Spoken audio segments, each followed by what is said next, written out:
1. A full face print. My aunts and I were on a road trip to visit my grandparents. We were driving almost 3,000 miles to the NW Territories, Canada from Portland, Oregon. Most of the drive is long, lonely highways. I decided it would be a good idea to bring along an unsolved mysteries book to pass the time. Because reading about murder is always good road trip fun. We stop at a campground and just sleep in the van. I was sleeping in the front passenger seat. I thought I heard footsteps close to the van but didn't see anything. When I woke up the next morning, I glanced out the window and there was a full face print on the window. Like someone had been watching us during the night. Needless to say, I didn't sleep for the rest of the drive. 2. He's getting closer. When I was younger, each summer and almost every New Year my family would pack the car and go on a road trip to visit family in Mexico. We never had any problems until one particular trip when I was 8. Like every road trip before, we left our home in North Texas around 6 p.m. in order to reach our destination the next morning, so around 2 a.m., we crossed into Mexico, and that's when things got weird. When you're on the only stretch of freeway in the middle of the desert, you don't tend to freak out about having the same car behind you for miles. It was practically pitch black outside our car windows, the only visible shapes being the dotted stars and the eerie silhouettes of the cacti. We'd been in Mexico for about an hour and still had few more to drive, and I remember sleeping but still being semi-conscious of what was around me because I didn't have the skill to really fall asleep in a car. So when my mother suddenly spoke my dad's name, I heard her. Miguel. That car behind us. It's been behind us since we left Laredo. My dad peeked at the car, shrugged off my mother's tension. A lot of cars use this road. He's probably going to Reynosa or another city. And he left it at that. Despite his sureness, my mom kept a wary eye on the car behind us. By this time, my siblings and I were hyper-aware of the car and entertained ourselves with watching the car through the gaps in the luggage that blocked the rear window. We got tired pretty quick. He's getting closer. My mother noted, and we turned to watch as the car inched closer and closer to ours. He's too close, Miguel. And she was right. By this time, the car was practically pressed against the rear of our car, and on a lonely stretch of highway in the middle of nowhere with another few hours until daylight, it was downright scary. We couldn't do much. My dad didn't slow down, didn't stop, and he didn't speed away either, he just drove. And the car followed. The next 30 minutes were the most tense we had ever experienced.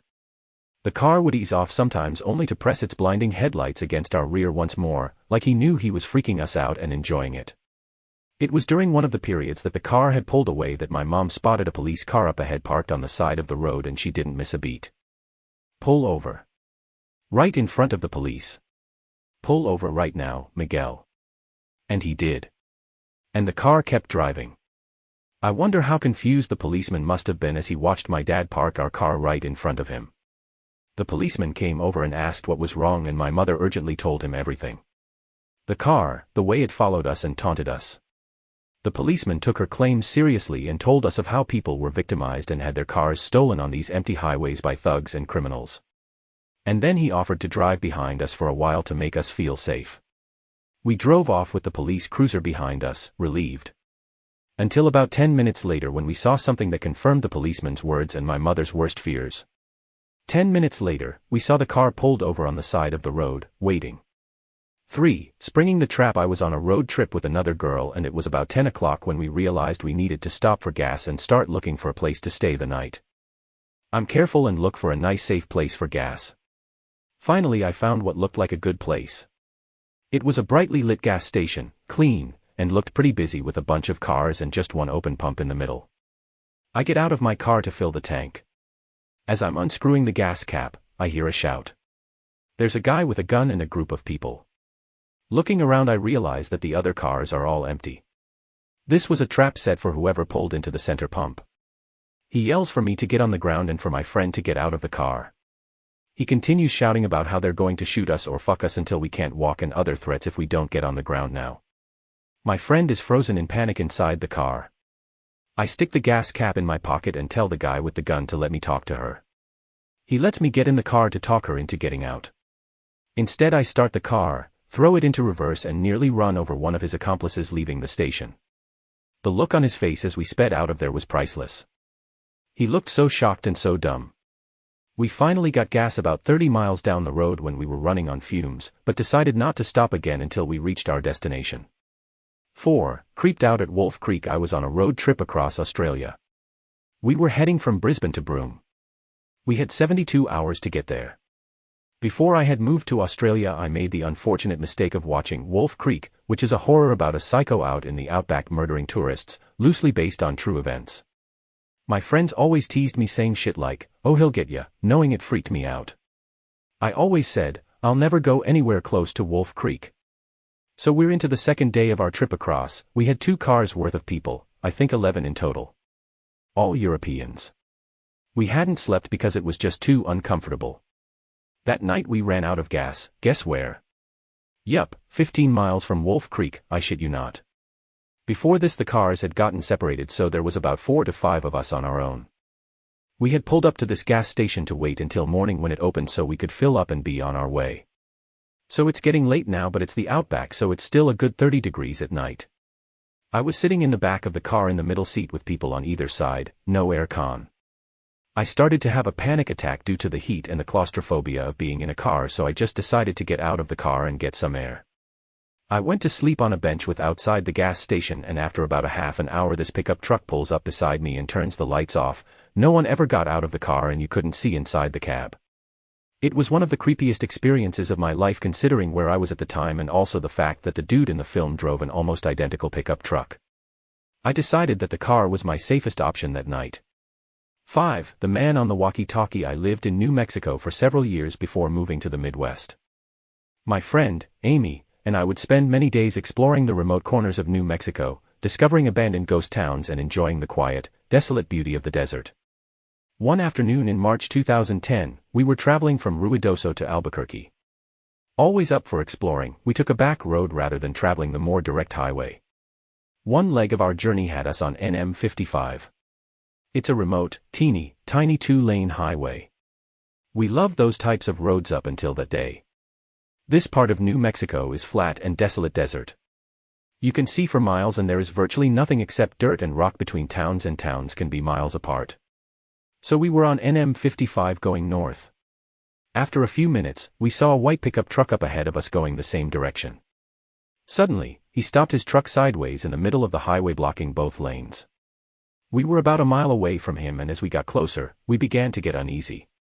We could see no reason for him to do this. We were the only other vehicle out there, and we began wondering if we should turn around rather than come up to him and have to stop. We were about a half a mile away from him when he pulled over to the opposite side of the highway, but his truck was still pointed the direction we were going.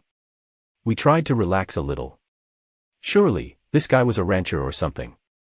Maybe he was checking something on his land.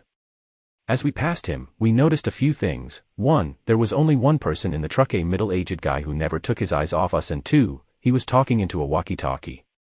A few seconds after we passed him, he pulled back onto the highway and started following us. But he never got too close. He would get to within a few car lengths and then drop back a little and then speed back up again to within a few car lengths. We were getting nervous. We realized how alone we really were.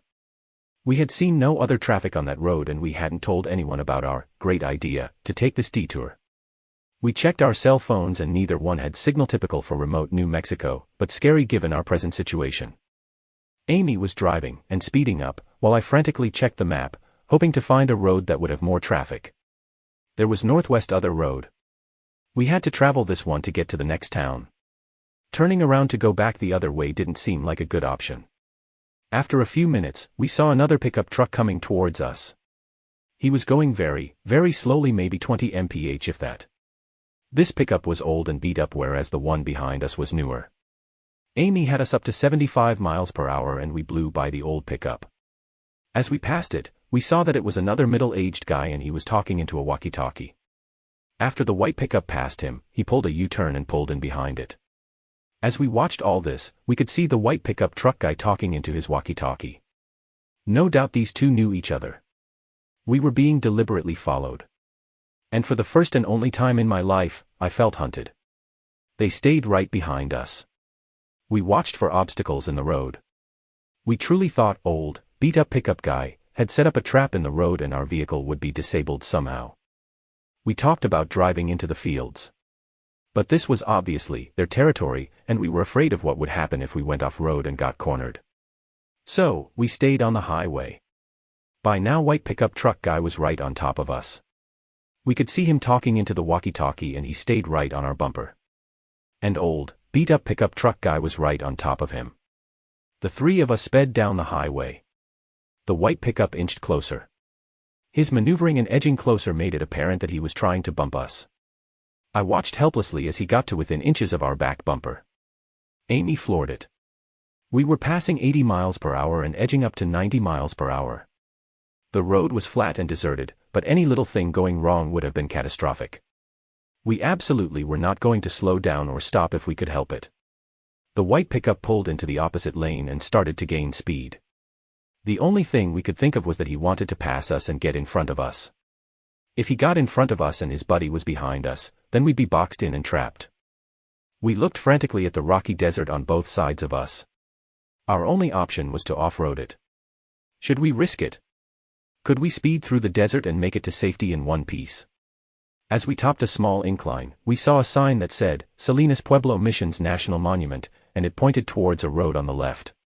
And right at that moment, a blue pickup truck pulled out of that road and onto the highway in front of us. As we came up on the blue pickup, we saw the plates said, U.S. Park Service. We looked at each other and then looked behind us. Both pickup trucks did U-turns and went the other way. We followed the blue pickup to Mountain Air and then made our way to Albuquerque. I don't know exactly what those guys' intentions were, but they weren't good. There is something seriously wrong out there. I notified the state police and they said they would keep an eye on things. This area is very near Belen, New Mexico, which is where Tara Calico was abducted. It's also about 100 miles from Elephant Butte, New Mexico, which is where David Parker Ray had his little secret torture laboratory. We didn't put all that together until later. Even though David Parker Ray had died by the time this happened to us, we do believe that there are others out there like him. And whoever abducted Tara has never been caught. Or maybe we came into meth lab territory. But since this happened on an actual highway rather than a backcountry road, I tend to discount the meth lab theory. Whatever is going on out there, it's not good. 6. He just walked into the high grass. 3 friends and I were on our way back to Sydney, driving from Melbourne, and we stopped at some random rest stop along the way so us girls could use the toilet. We get out and use the toilet, fix ourselves in the mirror, and while my friends were still talking and fixing their makeup, I went outside and had a smoke with my guy friend. I am standing in front of the car and facing the women's toilet. The girls walk out from the toilet and sit on a picnic table and wait for me to finish my cigarette. After about 2 minutes I see a very creepy man that looked to be in his 50s, thick gray beard and dirty clothes, walking out from the women's toilets. The same toilets my friends and I had just used and never noticed we had unwanted company. We got in the car very quick, and as my friend is speeding off, I swear I saw this man walking into the dark woods with grass as tall as he was. That was very strange. 7. Just trying to get some sleep on the road. When I was younger, me and my family went on a road trip to Wyoming to see Yellowstone National Park. It's a beautiful place, and if you haven't seen it yet, I'd recommend it. Anyways, so from our home in California, it was about a 17-hour drive in our Yukon XL. It took us several days worth of on and off driving to get there, and during the nights we would try to find a little motel to rest at. One of the nights, due to us being behind schedule, my dad attempted to drive through the night to get us there sooner. He made it probably into the wee hours of the night before he deemed it unsafe and parked us in this little unlit rest stop in the middle of the woods in some flyover state. Me and my brothers had fallen asleep in the car several hours before he'd stopped, so for at least a couple hours we were all sleeping in the car in this dark little parking lot surrounded by forest. Having got a couple hours of sleep and being in a pretty uncomfortable position, I woke up in the middle of the night, pretty disoriented but not really scared. I looked around and see everyone fast asleep in this pitch-black car, and naturally I feel pretty alone. I try to fall back asleep, but it's just not working out, and so I just sit there for a while, boredom setting in. Looking out the window to see where we are, it's pitch black so I couldn't see jack shit. Luckily, I wasn't the type to pack light and had brought a couple flashlights in my bag. Being careful not to disturb my sleeping family, I reached into the back seat, unzipped my bag, and pulled out a little plastic yellow flashlight. It wasn't the brightest, but it was enough to see the foreground of the general surroundings. I put it up to the glass, making sure not to make any noise, and pushed the little switch into the on position. I pressed my face against the glass and looked out. At first it looked like a normal tree line with some bushes, trees, whatever. But as I scanned the darkness, looking for animals, buildings, etc., I noticed this dark shape standing between these two trees in the distance. It looked like the shape of a man, but it wasn't moving. Just sitting there. After watching it for a good while and seeing no real signs of movement, I just assumed it was a bush or some kind of natural occurrence. Just as I was about to turn the light off and reattempt sleep, I saw this shadow shape turn 90 degrees and move behind a tree, disappearing from sight. This scared the shit out of me, and I immediately turned off the flashlight and threw my sweater-turned blanket over my head, shutting my eyes tightly and covering my ears. I was paralyzed with fear and, too full of adrenaline to get any sleep, sat in this semi-fetal position, clutching my flashlight, for the rest of the night. I waited until the sun came up and we were back on the road before I got any sleep. I didn't tell anybody about the man I saw in the woods. 8. Don't sleep by the side of the road. About 2 years ago, I was driving home from a family reunion pretty late at night, and the drive was about 2 hours.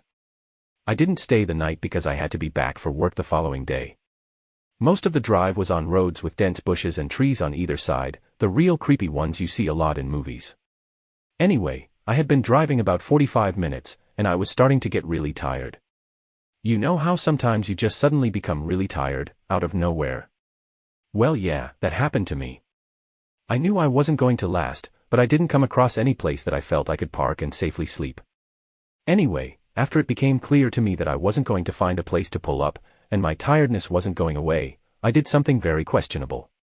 I pulled over to the side of the road onto the grass, behind some bushes, to try and hide my car from anybody else who was going to come past. The roads weren't empty. I came across another car every few minutes or so. I made a mental note that the time was 11:22, and then fell asleep. Some time later I was awoken by a scratching sound. I looked at the clock, 11:50.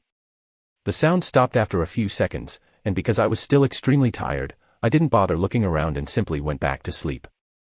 I was later awoken by the same sound, and it was now 12:40. This time it really freaked me out because the sound didn't stop. The thought ran across my mind that it was just an animal inspecting the car, but why would it return almost an hour after it had left the previous time? I looked in my rear view mirror and just managed to catch a glimpse of something running away into the forest. Now, at the time, I thought it was the damn hook killer, you know, the one that scratched the couple's car and then slaughtered the guy when he got out to investigate. Fuck that, I thought to myself, so I got the hell out of there. There was a bend no more than 100 yards up the road, and as I came around it, there was a fucking car, parked off to the side of the road with the driver's side door opened. I slowed down just to look to see if anyone was in there. Then I looked in my rear view mirror. I didn't see anything, and all of a sudden, this guy comes sprinting around the corner. He starts screaming at me, shouting stuff like, "Hey! Hey you! Get the fuck out of your car! Now!" I noped the fuck out of there and sped off. I never saw the guy again. Moral of the story: don't fucking sleep on the side of a deserted road. 9. She was staring and smiling. My husband and I were driving on the highway late at night on our way home from a trip to Utopia.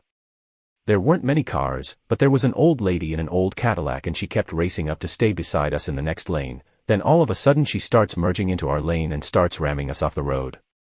It wasn't even like she couldn't see our car, she was staring right at us and smiling. Luckily the next exit was our exit, so we were able to make it. Just called the cops but don't think they ever found her. 10. Real life can be scarier than any movie. I was driving a shortcut from 29 Palms, California to Albuquerque, New Mexico. 29 Palms is located in the desolate high desert east of LA. The shortcut was all two-lane road through total nothingness, except for passing through Amboy, California. Amboy is a nearly abandoned town nearly as far below sea level as Death Valley, with a dormant volcano and lava field on one side and a salt flat on the other. It was also, at the time, a hotspot for satanic group activity. So I was driving by myself in the afternoon. I stopped in Amboy and snapped a picture of the city sign, just to prove I was there to friends who dared me to take that route to I-40. I got back in my car and proceeded to drive up into the mountain range between Amboy and I-40. Once I reach the top, I am driving north through a canyon with high grass on both sides of the road. Up ahead I see some stuff in the middle of the road. As I approach I slow down to see a red Pontiac Fiero stopped sideways across both lanes, a suitcase open with clothes scattered everywhere and two bodies laying face down in the road, a man and a woman. I stop 100 feet or so away and the hair on the back of my neck is standing up. Being a Marine, I reach under the seat and pull out a 9mm pistol and chamber a round. Something seemed very wrong, it looked too perfect as if it were staged. An ambush. Was I being paranoid? Something was just wrong. Getting out of the car seemed unthinkable, it was the horror movie move. As I scanned the road I saw a line I could drive. Pass the guy in the road on his left, swerve to the right side of the woman, behind the Fiero, and I'd be on the other side. I dropped it into first gear, punched it and drove the line I planned. I passed the back of the Fiero without hitting it or either of the bodies in the road. I continued forward a couple hundred feet and slowed down so I could breathe and let my heart slow down. As I looked up into the rearview mirror I saw that the two bodies had gotten up to their knees and 20 or so people emerged from the tall grass on either side of the road by the car and bodies. At that moment my right foot smashed the gas pedal to the floor and did not let up until I had to slow down for the I-40 East on-ramp. I will never know what would have happened to me had I gotten out of the car to check on the bodies or stopped my car closer to them. Somehow I do not think it would have been good. Sometimes real life can be scarier than a movie. 11. Night driving in New Mexico. Driving on a super isolated road late at night in Bumblefuck, New Mexico, 285 north, for those who know. For those who don't, it's a skinny little two-lane road for the most part which goes right through the middle of a lot of nothing with roughly 100 miles of fuck all on either side of it, and got followed for a long ways by a huge black pickup truck. One of those giant Dodge King Ranch things, all black, cow catcher on the front, limo black on all the windows, everything. It tailgated me at 85 miles per hour for about 75 miles, and when I stopped at a truck stop to pee it pulled off too, but nobody got out. It just idled away in the parking lot until I got back in and got on the highway again. Fucker followed me all the way to Carlsbad before peeling off and heading back south. I've never seen it again, but I refuse to make that drive by myself anymore. 12. A guardian angel. In the dead of night I was driving along this road that stretches out over about 100 kilometers. It was almost 1 a.m., and I was at the end of the road that is very desolate. Neighbors were kilometers apart from each other. It's a familiar route for me, I drive on it once every few months just to go anywhere. Because of how isolated it is, there's no street light so you have to rely on your car headlights. On this particular night I was feeling a little strange because the route didn't seem familiar, which is impossible because it's just one long road with the occasional turning roads. But I kept driving along towards the place where I turn around. I came to this certain point in the road where there was one lone house, their car was parked in the driveway and I could see that there was somebody in the passenger seat. I thought it was kind of weird because it was so late early. As I got closer to them they turned the car on and flashed their high beam lights at me. I didn't pay much attention to this but then I drove past them and looked into my rear view mirror to see what they were up to. They pulled out of their driveway onto the road going the same direction I was. I was a little nervous at this point because it still looked unfamiliar to me. About 5 minuets up the road, I looked into my rearview mirror and the car that pulled out behind me was gone. I looked to my left and noticed an abandoned convenience store on the side of the road. This was something I remember driving past whenever I would drive up here, and I remember that directly in front of the store, a couple of feet away there's a phone booth. Both the store and the phone booth were run down and covered in graffiti. Neither had been used in a very long time. As I got closer I saw that there was a dark figure behind the glass of the phone booth. They were looking right at me, I could see their eyes in my headlights. I got a little closer and they stepped out of the phone booth and started walking towards the road that I was on. I started to speed up and then this really bright light came on behind me, and this person just took off towards the back of the store. I looked in my rearview mirror and saw the car that had flashed at me earlier. It was about 100 meters behind me. It followed me for another kilometer or so until we reached a turn-off road where it did a U-turn and went back the other way. To get home I had to go back the way I came. I drove past the phone booth and there was nothing there, and then I reached the house where the car pulled out and it was back in its driveway. Driver still in the front seat. 13. Nothing good happens after 2 a.m. One night 3 years ago I got into a fight with my girlfriend at the time. In my rage I stormed out of her house, got in my truck, and just drove. I hopped on the interstate and drove. About an hour later I was in Nashville but I was still pissed so I decided to keep driving. I made it my goal to reach Kentucky and turn around. I had never been to Kentucky before and it seemed like a good idea at the time. I reached Kentucky about 2:30 in the morning having left my town a little after 12:30. I grabbed a Coke and a biscuit from the first McDonald's and headed back to Alabama. As I'm heading back I realize I'm running low on gas right as I get to Nashville. So I pull off Interstate 65, go down the off-ramp and hit a light. I make a left and hit another light. Now here's where it gets weird. As I pull up to this light I notice something strange. The only car on the road is stopped at the green light to the right. Weird I thought, but hey, it's after 3 at this point, the person could be tired. Once I reach the red light however, the car rolls forward through the light and under the overpass for the interstate. Then I see their brakes light up and their headlights go out. They stopped under the overpass, and my heart starts to race. I was sitting in the turn lane waiting for the light, the gas station was right past the overpass, and there they were waiting for me. I was freaking out. I watched my light turn green then back to red. I was waiting to see if they would move, but they didn't. Finally, when the light switched to green again, I flicked on my high beams and crept through the intersection, trying to make out their faces but I couldn't. Then lo and behold, as soon as I passed them their headlights turned on and they started moving again. At this point I'm scared shitless, staring at the headlights in my rear view instead of the road, as I make it the couple 100 feet to the gas station. Thankfully, when I pull in the gas station the first thing I notice is the cop car parked out front. So I park at the pump, and as I'm getting out I watch the car pull in the station and park. I start pumping, and as I'm doing so I watch a man exit the vehicle and start to walk inside. The whole time from the second his head pops out the car to when he makes it inside the store he is staring at me, smiling like that shell-shocked soldier, shaking his head left to right. He walks into the store and gets in line right behind the cop. Now maybe I've watched too many movies, but the whole time he was standing there I thought he was going to kill that cop. Thankfully he did not. Once I had enough gas to get home I stopped pumping, jumped in my car, and double-checked my phone for directions back to the interstate. As I was leaving the gas station though I noticed the man leave his place in line and run out of the store. That's when I panicked. I hit the gas, ran the red light at the overpass, ran another red light and got back on the interstate. I then went about 85 to 90 miles per hour the whole way home, constantly checking my rear view. Still one of the creepiest things to happen to me. And it reiterated to me what the detective told all the incoming freshmen at orientation: nothing good happens after 2 a.m. 14. The thing around the curve a few years ago while I was driving home from my night shift security job, it was about 6:20 a.m. during the summer so it wasn't completely dark out. I was coming around a small curve in the highway and I seen a thing. It looked like a naked human walking on all fours in that strange but a posture you make while bear crawling. It was moving slow across the road with its head swaying back and forth as it crawled across the road in front of me. I was too confused to be scared so I continued on home. A day or two later I was talking to my parents who live about 2 miles from where I had seen that thing and told them about it.